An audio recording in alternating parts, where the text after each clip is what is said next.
Hi, let's talk about the astrology of February. And not to bury the lead, this is likely one of the most significant months of 2026.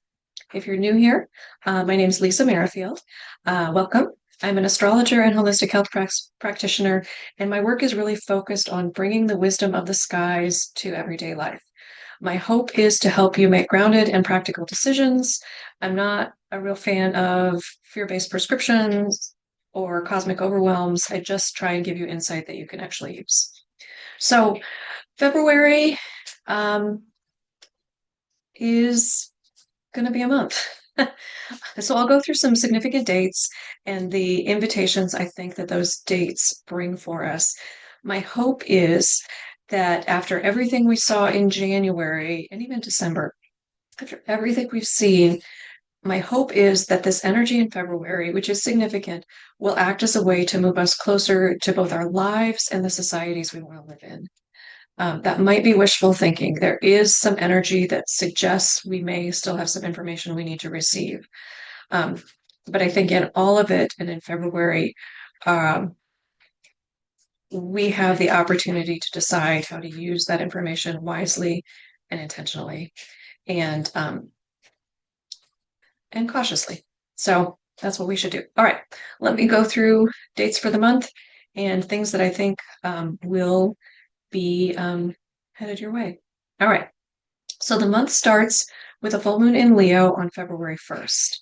And Leo is the sign of the leader, and full moons always sit opposite the sun.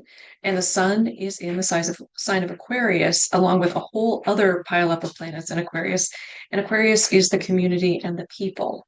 So full moons illuminate things, and anytime there's a full moon, there's really this dichotomy between the we and the me. So it's this Leo being me, Aquarius being we, and how we balance all of that.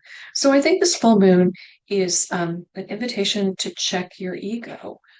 Um, there are likely places that you need to shine, and there are likely places where you need to cooperate. And this moon is a real invitation to think about how that is all balanced. I also want to recommend a post from a friend of mine, Emily Tatomer. She did a beautiful post on this full moon, and it's just a really lovely perspective. I will put a link to it in the notes so that you can find it if you're interested in getting her take. She just has a really gorgeous insight, I think. And she does something called bibliomancy, which is using different texts for divinational purposes. It's really cool. So anyway, I'll put a note in there if you're interested in more on that full moon.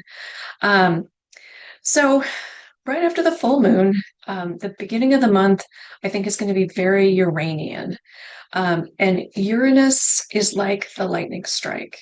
It can be erratic energy, it can be surprising, but ultimately it helps us break down the places where we're calcified or where we're too structured or where where it's not working. And sometimes it can feel like a dam burst or an earthquake. Sometimes it literally is a dam burst or an earthquake.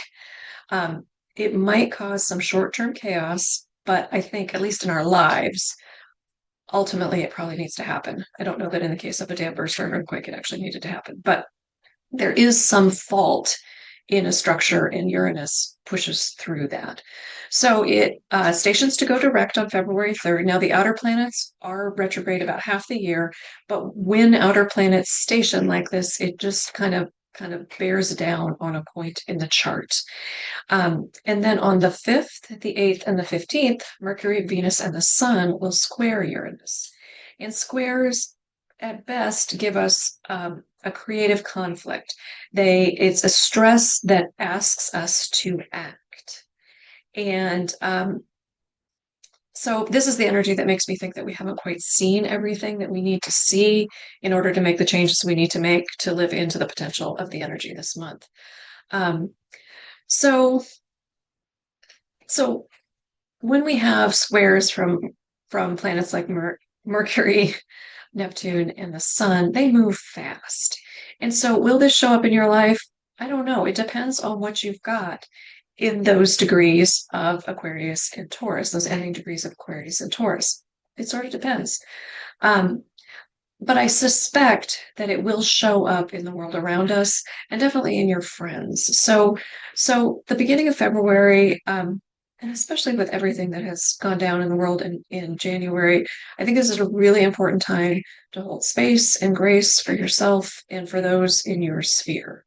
It might be hard to sit and be still because the energy is not that of sitting and being still necessarily. Um, it's there's a lot of fire and a lot of air in the chart, which can be explosive. Um, and I think it's important to just sit and hold this energy at the beginning of the month. Know that some things may show up that you weren't ready to see or you weren't ready for other people to see, and and hold that. And again, act intentionally and in a way that gets you to where you're looking to go. Um, in the world, it could be that we finally get some justice for people who have recently been killed and detained in the US, for example. It could be a turning point. It might not be. There might still be steps. Again, we have to see. But I'm hoping it's a turning point. Just as I came on, um, it looks like there's going to be some investigation of what has happened in Minneapolis recently. We'll see. But it looks like maybe that's what we see. I don't know. I might be being idealistic. Sometimes I am. Um, and hold your space, hold your center. Whatever's happening in your life, there is some grounded energy that might ask you to break free and push out and see some things you haven't seen. So pay attention, take note of what's happening, and respond thoughtfully. All right, then we move to the 17th. And the 17th, we have a solar eclipse in Aquarius. So eclipses historically bring change. Not historically, they bring change. Things get unstuck oftentimes around eclipses. So an eclipse in Aquarius invites us to um, to see what is and plant a seed for how to make it better, to live within the structures, but make them better. Aquarian energy is often about the architect of the ideal. And sometimes people with strong Aquarius in their chart kind of stand back. They're part of the group, but they're on the outside of the group a little bit. They're on the border of the group. So they can be kind of on the fringe, on the leading edge. Sometimes they can like see 3 steps ahead and it takes a while for people to catch up. And other times they can see and they don't engage. So a joke I heard somewhere was that, Aquarian energy um, likes to observe their feelings, not actually feel their feelings. So it's that kind of thing where it's like, I'm part of this, but not. So this full moon eclipse can bring up some of that energy. Like, where does that what needs to change? How can I make this better? How can I be a leader and be part of the group? How can I balance that in order to make progress in my life and in society? Now eclipses bring a lot of energy, so I definitely recommend that around the middle of the month, um, your job may be to be quiet and attentive. Eclipses are not times to try and manifest things or bring things into your life or really like be um, overly engaged in trying to push the narrative. There's just a lot of energy right then and there. Um, so you don't want to act rashly or try and push your will into the world. And if a door opens, please walk through it. I just recommend holding this energy lightly and really sitting in your heart center and deciding what is appropriate for you to do in this moment. Uh, Depending on what's in your Aquarius house and what planets you have around, I think it's 28 degrees of Aquarius, that will color how deeply this impacts you. If you have planets that are very close to either 28 degrees of Aquarius or 28 degrees of Leo, that indicates that you have the chance to see or explore something new. That usually indicates that it will be a significant year. Not good, not bad, just significant. So think that through. Eclipse on the 17th, big energy. And then on the 20th, just a couple days later, we have what I think is the transit of the year. So there are other significant things, very significant things that happen in 2026. But in terms of planetary meetups, for me, this is the big one. I think for all of us, this is the big one. Um, so Saturn and Neptune meet at 28 degrees of Aquarius. So Saturn and Neptune, Saturn is our structures and Neptune is our dreams, um, loosely, um, or I guess succinctly. They're more than that, but Saturn is like the structure and Neptune is kind of the dreams and the imaginal realm. They come together like this every 36 years. They have not come together like this at 0 degrees of Aries, which is the starting point of the zodiac. So there's lots of initiatory, creative, innovative energy that I think these two bring together. Um, Essentially, when Saturn and Neptune come together, they help us bring structure to our dreams over a 36-year cycle. So it's a long cycle. So I wouldn't expect big shifts in your trajectory, but I do expect that there are some seeding moments. Something has to dissolve so that something new can be built. The last time Saturn and Neptune came together was when the Berlin Wall fell and the Tiananmen Square protests were happening. So these were big societal kinds of dreams. And interestingly, the Berlin Wall fell and Germany, East and West Germany were reunited. Tiananmen Square protests did not appreciably change the Chinese government. So how that shows up um, may vary, and there are ways of dissolving boundaries and seeing how to bring structure to those dreams. So will something happen on the 20th? I don't know. It's a long cycle. I doubt that it will be like a pin drop. I think it's more of a building tension and that we will see something evolve over time. So something is being seeded in that moment. So will it show up in the world? I don't know, but it's being seeded in that moment. This energy started last summer when the two of the Saturn and Neptune were really close together, but they didn't actually meet. So this is the official kind of culmination starting point of this next 30-year cycle. So your invitation in that energy around the middle of the month with that big eclipse is to let go of what you need to let go of and courageously think about how you might step into something new, some dream that you have had that you have been wanting to go towards. How do you do that? So and I will say, I mentioned earlier, there's a lot of fire and air in the sky right now, and that combination can be really explosive. So fortunately, there's also in around this time starting to be more water, which hopefully we'll see. But all that is to say, sit in the energy and make conscious choices around where you're going. What is your true will's way? You might be pulled to make some rash decisions in the moment. And I just suggest that you sit in that space, sit in your heart center, and think about what actually moves you forward and what is just rash and just kind of an emotional response to something. So be intentional, I guess is the point. The big energy this month, be intentional about where you're going. And if a door opens, 100% walk through. So, so yeah, you might also think back to what was happening in the late 80s, probably 1989, because history doesn't repeat itself, but it rhymes. So similar themes can come up.